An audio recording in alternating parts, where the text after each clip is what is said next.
नमस्कार मित्रों, मैं वैद अर्जुन सिंह एक बार फिर आपकी सेवा में हाजिर हूं। दोस्तों, अपने पिछले वीडियो में मैंने आपको नीला थोथा यानी कॉपर सल्फेट से शुद्ध तांबा प्राप्त करके दिखाया था और उसके बाद उसी शुद्ध तांबे को दोस्तों मैंने बरगद के दूध में रगड़ करके आपको ये टिकिया बना करके दिखाई थी और ये अब आप देख सकते हैं ये टिकिया बन चुकी है और सूख भी चुकी है। ये गिर करके टूट गई है लेकिन कोई प्रॉब्लम नहीं है। और दोस्तों, अब मैं आपको इसे आग देने का तरीका यानी भस्म करने का तरीका बता रहा हूं। और ये दोस्तों वो तांबा भस्म तैयार होगी जो कैसी भी नामर्दी को केवल 7 खुराक में खत्म कर देगी। ये हम पहले भी काफी बार बना करके इस्तेमाल करवा चुके हैं। और जिन भाइयों ने पिछले वीडियो यहाँ तक के टिकिया बनाने तक के वीडियो ना देखे हों, लिंक मैं डिस्क्रिप्शन में दे दूंगा, आप वहां पर जाकर के देख सकते हैं। और इस टिकिया को दोस्तों 7 आगे दी जाएंगी और पहली आग किस तरह देनी है वो मैं आप लोगों को बता रहा हूं। सबसे पहले आपने आधा किलो आक के फूल ले लेने हैं। इसे मदार भी बोलते हैं, आंकड़ा भी बोलते हैं और आक भी बोलते हैं।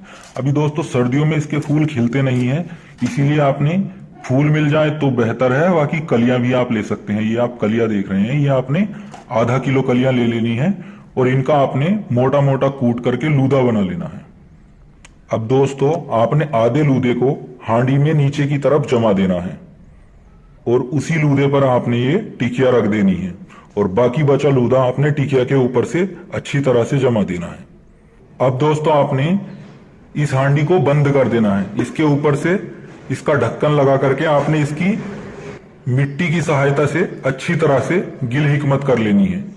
दोस्तों अभी यहाँ पर 2 दिन से बारिश हो रही है और सूरज भी काफी दिनों से नहीं निकला है, इसीलिए हम अभी आप गिल हिकमत इसकी करेंगे तो ये सूख नहीं पाएगी और काफी दिन ऐसे ही रखी रहेगी तो फिर इसकी जो गिल हिकमत है वो कमजोर हो जाएगी और कमजोर हो जाने पर भस्म जल जाती है। इसलिए जैसे ही सूरज निकलता है फिर मैं इसे तैयार करूंगा और आप लोगों को दिखाऊंगा भी।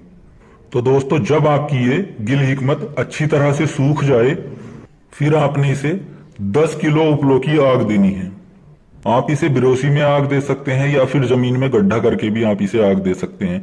आपने 10 किलो उपले ले लेने हैं और उनके छोटे छोटे टुकड़े कर लेने हैं। टुकड़े करने के बाद आपने आधे टुकड़े किसी गड्ढे में नीचे की ओर डाल देने हैं। ऊपर से आपने ये अपनी गिल हिकमत की हुई हांडी रख देनी है और बाकी बचे उपले के टुकड़े आपने ऊपर से रख देने हैं और उसके बाद उसे हल्का सा सुलगा देना है। दोस्तों एकदम से इसे तेज आग नहीं देनी है, आपने ऐसे ही इसे सुलगा करके छोड़ देना है और लगभग ये आग आपकी 24 घंटे तक रहेगी और जब तक ये पूरी तरह ठंडी ना हो जाए तब तक आपने हांडी को बाहर नहीं निकालना है। और जब आग ठंडी हो जाए आपने इस हांडी को बाहर निकाल लेना है और इसकी गिल हिकमत को हटा करके आपने अपनी टिकिया को बाहर निकाल लेना है। अब दोस्तों आपने उस टिकिया को खरल में डाल करके लगभग आधा घंटे के लिए अच्छी तरह रगड़ना है और फिर से दोस्तों उसमें थोड़ा बरगद का दूध डाल करके आपने फिर से उसकी टिकिया बना लेनी है और फिर से उसे आग के फूलों के लूदे में रख करके आपने फिर से आग देनी है और फिर से टिकिया को बाहर निकाल के फिर से रगड़ना है। फिर से बरगद का दूध डाल के फिर से आपने आग के फूल के लूदे में फिर से इसे आग देनी है और इस तरह दोस्तों आपने आग के फूल में इसे 3 आगे देनी है। अब दोस्तों 3 आगे कंप्लीट होने के बाद में आपने इस बार अपनी टिकिया को आंकड़े के दूध में ही रगड़ना है। शुरू के 3 बार आपने बरगद के दूध में रगड़ा था, अब आपने आग के दूध में रगड़ करके इसकी फिर से टिकिया बना लेनी है। और अब दोस्तों आपने इसे 4 आगे अजूबैन और लौंग के लूदे में देनी है। आपने 250 ग्राम अजूबैन ले लेनी है और 250 ग्राम लौंग ले लेनी है और उसे कूट करके आपने लूदा बना लेना है। और अब 4 आगे इसे इसी तरह लौंग और अजूबैन में देनी है। और अब दोस्तों ये 4 आगे आपने सिर्फ 6 किलो उपलों की देनी है। पहली 3 आगे आपने 10 किलो की दी थी और बाकी की 4 आगे आपने 6 किलो उपलों की देनी है। और 7 आगे दोस्तों कंप्लीट होने के बाद आपने इस टिकिया को निकाल करके लगभग 2 घंटे के लिए खरल में रगड़ना है। और अच्छी तरह रगड़ने के बाद दोस्तों आपने इसे चेक करना है कि आपकी भस्म ठीक से बन पाई है या नहीं। चेक करने के लिए दोस्तों आपने लगभग आधा चम्मच दही ले लेनी है जो बिल्कुल सफेद हो और उसमें आपने थोड़ी सी आपने ये भस्म डाल देनी है, लगभग 1 से 2 रत्ती, और उसे आपने उस दही में अच्छी तरह से घोल देना है।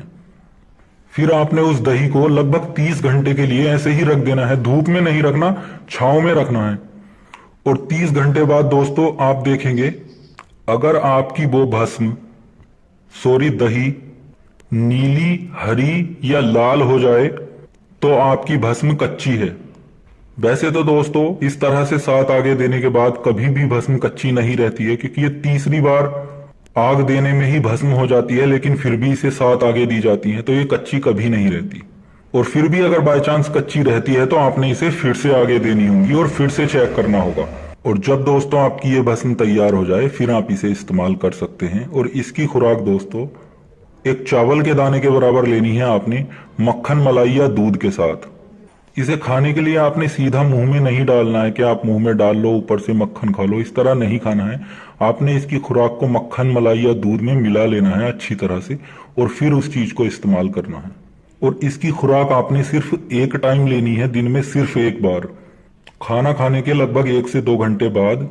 और दोस्तों ये इतनी ताकतवर भस्म होती है जो कुछ ही खुराकों में कैसी भी नामर्दी को जड़ से खत्म कर देती है। मरे हुए लिंग में भी ये भरपूर तनाव आता है इसके इस्तेमाल से। और इसके इस्तेमाल से टाइमिंग में भी काफी सुधार होता है। और जो भस्म दोस्तों बरगद के दूध में रगड़ करके बनाई जाती है वो टाइमिंग के लिए भी अच्छी होती है। दोस्तों जानकारी अच्छी लगी हो तो हमारे चैनल को सब्सक्राइब करें और किसी भी जानकारी के लिए आप हमें व्हाट्सएप पर मैसेज कर सकते हैं। धन्यवाद।